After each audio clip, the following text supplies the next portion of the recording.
ಪರೀಕ್ಷೆ ತಮ್ಗೆ ಗೊತ್ತಿದ್ದಂಗೆ PSI ಪರೀಕ್ಷೆ 28ಕ್ಕೆ ನಾವು ಫಿಕ್ಸ್ ಮಾಡ್ಕೊಂಡಿದ್ವಿ. 22ರಿಂದ 28ಕ್ಕೆ ಅಂತ ಮಾಡೋದು. ಆಮೇಲೆ ಅದು ಅವತ್ತು ಕೂಡ UPSCಯಲ್ಲಿ ಒಂದು ಇಂಗ್ಲೀಷ್ ಪೇಪರು ಕ್ಲಾಶ್ ಆಗ್ತಾ ಇದೆ ಅಂತೇಳಿ ನಮಗೆ ಮಾಹಿತಿ ಗೊತ್ತಾದ ಮೇಲೆ ಅದನ್ನು 3ನೇ ತಾರೀಕು ಅಕ್ಟೋಬರ್ 3ನೇ ತಾರೀಕಿಗೆ ಅಂತೇಳಿ ಫಿಕ್ಸ್ ಮಾಡಿದ್ದೇವೆ.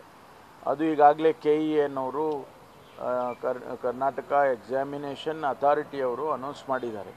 ಅವರು ಶೆಡ್ಯೂಲ್ ಅನೌನ್ಸ್ ಮಾಡಿದ್ದಾರೆ, ಅವತ್ತಿಗೆ ಎಕ್ಸಾಮ್ ಮಾಡ್ತಾರೆ. ಇದರ ಜೊತೆಯಲ್ಲಿ ನಿನ್ನೆ ನಡೆದಂಥ ಈದ್ ಮಿಲಾದ್ ಹಬ್ಬದಲ್ಲಿ ಪ್ಯಾಲೆಸ್ಟೈನ್ ಧ್ವಜವನ್ನು ಹಾರಿಸ್ತಾ ಇದ್ದಾರೆ ಅನ್ನೋದು ರಾಜ್ಯದ ಅನೇಕ ಜಿಲ್ಲೆಗಳಲ್ಲಿ ಹಾರಿಸಿದ್ದಾರೆ.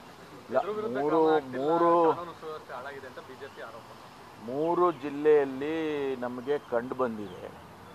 ಅವ್ರನ್ನೆಲ್ಲ ಅರೆಸ್ಟ್ ಮಾಡಿದ್ದೀವಿ. ಅವ್ರು ಹೇಳೋದೇನು ಅಂದರೆ ಗೌರ್ಮೆಂಟ್ ಆಫ್ ಇಂಡಿಯಾದವರೇ ಪ್ಯಾಲೆಸ್ಟೈನಿಯನ್ಗೆ ನಾವು ಸಪೋರ್ಟ್ ಮಾಡ್ತೀವಿ ಅಂತ ಹೇಳಿಕೆ ಕೊಟ್ಟಿದ್ದಾರೆ.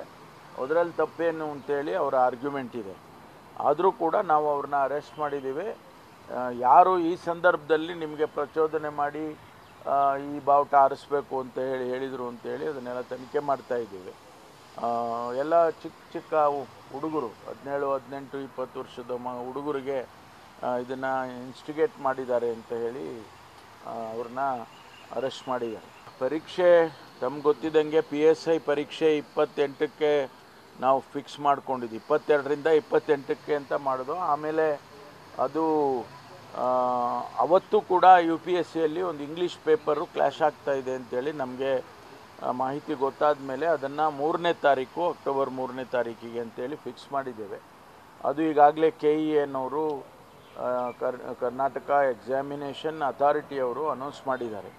ಅವರು ಶೆಡ್ಯೂಲ್ ಅನೌನ್ಸ್ ಮಾಡಿದ್ದಾರೆ, ಅವತ್ತಿಗೆ ಎಕ್ಸಾಮ್ ಮಾಡ್ತಾರೆ. ಇದರ ಜೊತೆಯಲ್ಲಿ ನಿನ್ನೆ ನಡೆದಂಥ ಈದ್ ಮಿಲಾದ್ ಹಬ್ಬದಲ್ಲಿ ಪ್ಯಾಲೆಸ್ಟೈನ್ ಧ್ವಜವನ್ನು ಹಾರಿಸ್ತಾ ಇದ್ದಾರೆ ಅನ್ನೋದು ರಾಜ್ಯದ ಅನೇಕ ಜಿಲ್ಲೆಗಳಲ್ಲಿ ಹಾರಿಸಿದ್ದಾರೆ. ಕಾನೂನು ಸುವ್ಯವಸ್ಥೆ ಹಾಳಾಗಿದೆ ಅಂತ BJP ಆರೋಪ.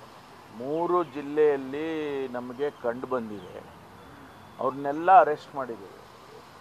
ಅವ್ರು ಹೇಳೋದೇನು ಅಂದರೆ ಗೌರ್ಮೆಂಟ್ ಆಫ್ ಇಂಡಿಯಾದವರೇ ಪ್ಯಾಲೆಸ್ಟೈನಿಯನ್ಗೆ ನಾವು ಸಪೋರ್ಟ್ ಮಾಡ್ತೀವಿ ಅಂತ ಹೇಳಿಕೆ ಕೊಟ್ಟಿದ್ದಾರೆ. ಅದರಲ್ಲಿ ತಪ್ಪೇನು ಅಂತೇಳಿ ಅವರ ಆರ್ಗ್ಯುಮೆಂಟ್ ಇದೆ. ಆದರೂ ಕೂಡ ನಾವು ಅವ್ರನ್ನ ಅರೆಸ್ಟ್ ಮಾಡಿದ್ದೀವಿ. ಯಾರು ಈ ಸಂದರ್ಭದಲ್ಲಿ ನಿಮಗೆ ಪ್ರಚೋದನೆ ಮಾಡಿ ಈ ಬಾವುಟ ಆರಿಸ್ಬೇಕು ಅಂತ ಹೇಳಿದರು ಅಂತೇಳಿ ಅದನ್ನೆಲ್ಲ ತನಿಖೆ ಮಾಡ್ತಾ ಇದ್ದೀವಿ. ಎಲ್ಲ ಚಿಕ್ಕ ಹುಡುಗರು 17, 18, 20 ವರ್ಷದ ಹುಡುಗರಿಗೆ ಇದನ್ನು ಇನ್ಸ್ಟಿಗೇಟ್ ಮಾಡಿದ್ದಾರೆ ಅಂತ ಹೇಳಿ ಅವ್ರನ್ನ ಅರೆಸ್ಟ್ ಮಾಡಿದ್ದಾರೆ.